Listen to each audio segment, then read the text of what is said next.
You'll get some sneak peeks off to your left-hand side. There's giraffes and rhinos and antelopes off in the distance. And don't worry too much, especially with the giraffes and the rhinos. We will be getting lots of opportunities to look at them today. So while they're not in terrific view for the time being, I'll keep my fingers crossed that we do get a better look a little bit later. As always, though, I make sure to remind everybody it is ultimately up to the animals out here, right? They all got free will and work and live. They'll do where they want. Luckily for us, though, the birds have decided they'd like their pictures taken, especially these greater flamingos. So we're seen just below us on the right-hand side, the closest corner of their little habitat. They're all kind of crunched together down there. That's not something we've done. They have the full run of this edge of the pond, as you can see.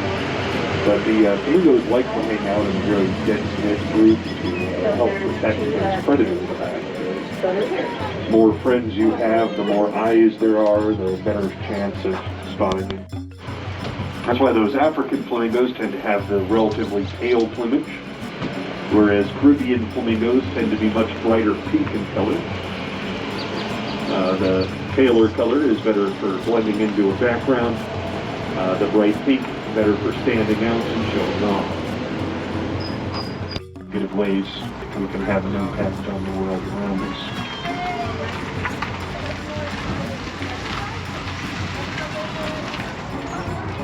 We try to have a positive impact here in the park, and you can see part of that off to your left-hand side across the pond and on the valley floor. Now, this is not a traditional zoo.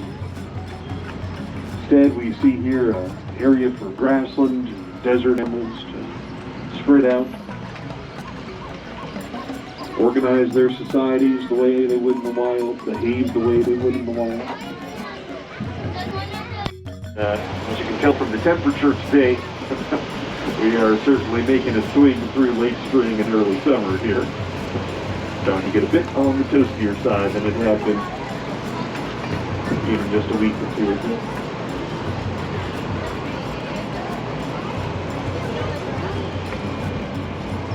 There are about half a dozen babies scattered in various places right now around the park. The early crew. I'll do my best to point them out to you if you see them.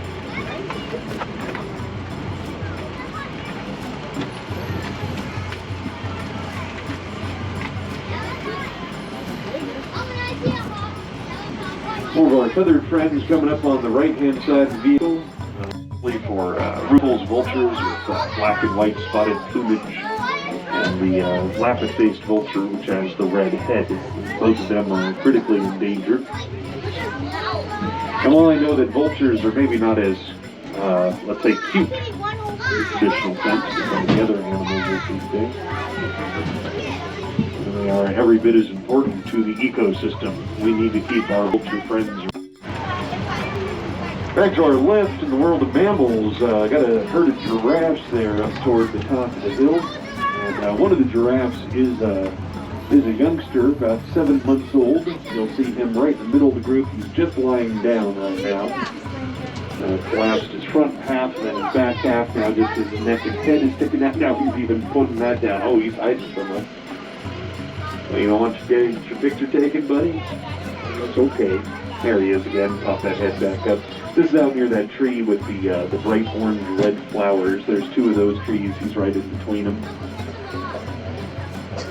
Joining the giraffe are springbok antelope with the black racing stripe and the white bellies, and the sable antelope, a little bit darker brown in color on backwards straight.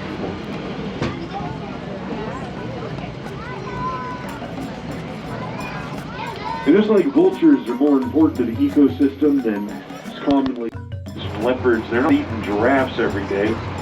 Giraffes are too rare, too big. Most of what they eat, the predators, going to be antelope meat. Now, speaking of buffalo, look off to your left-hand side. There's a herd of the dark brown animals with the thick inward curving horns.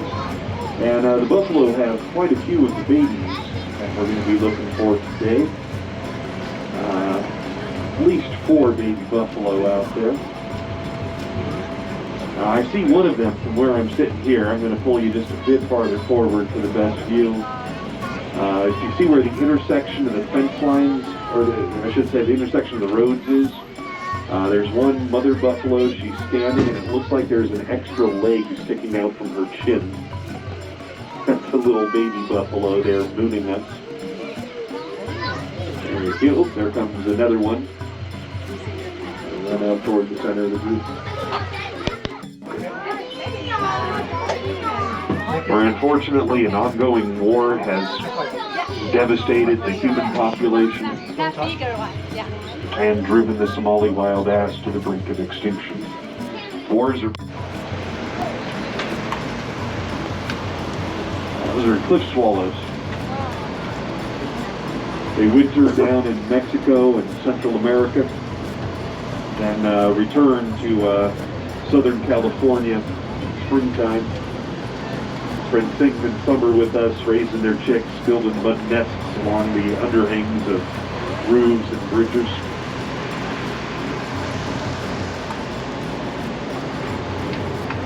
If you remember the old song about the swallows coming back from Capistrano, that's the species that song's talking about. And they return to our park just like they do to the old mission up in Orange County.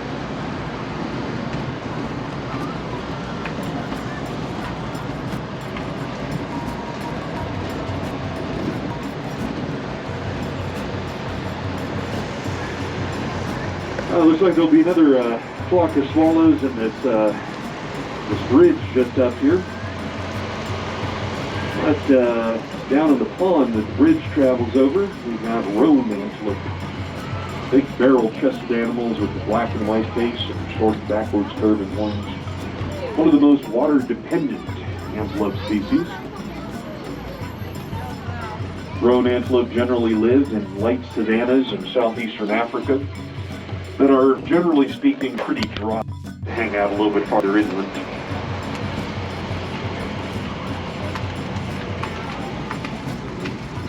And of course, here at the park, though, there's always plenty of food and plenty of water for everybody, no matter what the antelope's position in the social hierarchy is. In the great grasslands of southern Africa, these are the lawnmowers, and you'll see them hard at work right now, using their big wide lips to grab onto a big swathe of grass and then rip it up into the...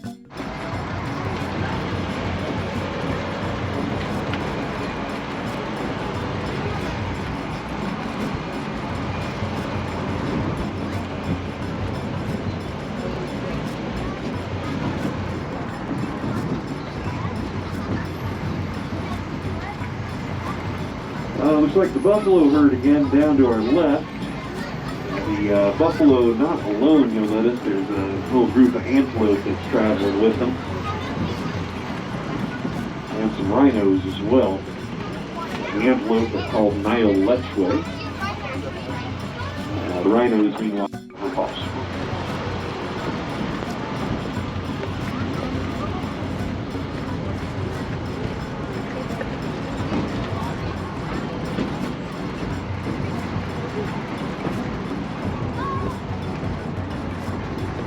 Back down the hill, beautiful views of the valley. Our park is located out here in the San Pasqual Valley on a total of 1,800 acres of property. Approximately 10 times the size of the San Diego Zoo downtown. I don't want to rag on the zoo too hard though. They are our sister organization. They do amazing conservation work down there. So we love them dearly. But, as you can imagine, we're siblings. There is a little bit of rivalry. And as I mentioned, the park is much bigger.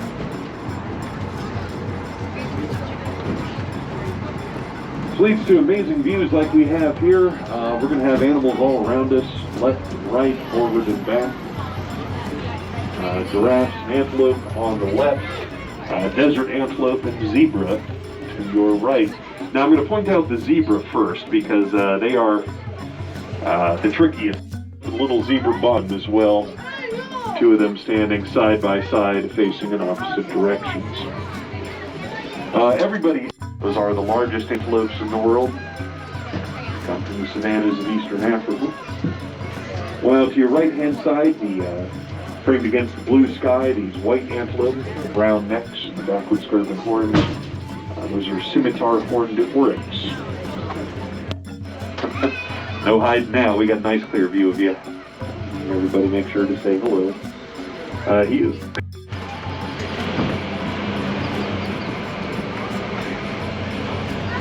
Okay. Well, we've got some interesting things coming up here toward the end of our tour. Especially if you are a fan of rhinoceros and giraffes. So just to kind of sketch out what our immediate future looks like, we're going to pause next to some rhinos. I'll let you get some pictures of them. And while you're taking your photographs, I'm going to get you ready for what'll happen with the giraffes, because it is going to be slightly different than what we have been doing. So first off, the rhinos, you'll find them at the bottom of the palm tree forest to your right. Again, doing their best rock impressions. Look for the tails and the ears. So, what's going to happen with the giraffes here? We've got part of the herd is hanging out very close to the road. I cannot guarantee they will stay there, however. And what I'd like to remind everybody is that giraffes can be relatively skittish, especially when there are loud, sudden noises or movements. So what I'm going to do is I'm going to pull up on them very slowly. I'm going to turn off my microphone, and it'll be an exciting close view, but if we can all just kind of keep calm, don't move suddenly, we should hopefully...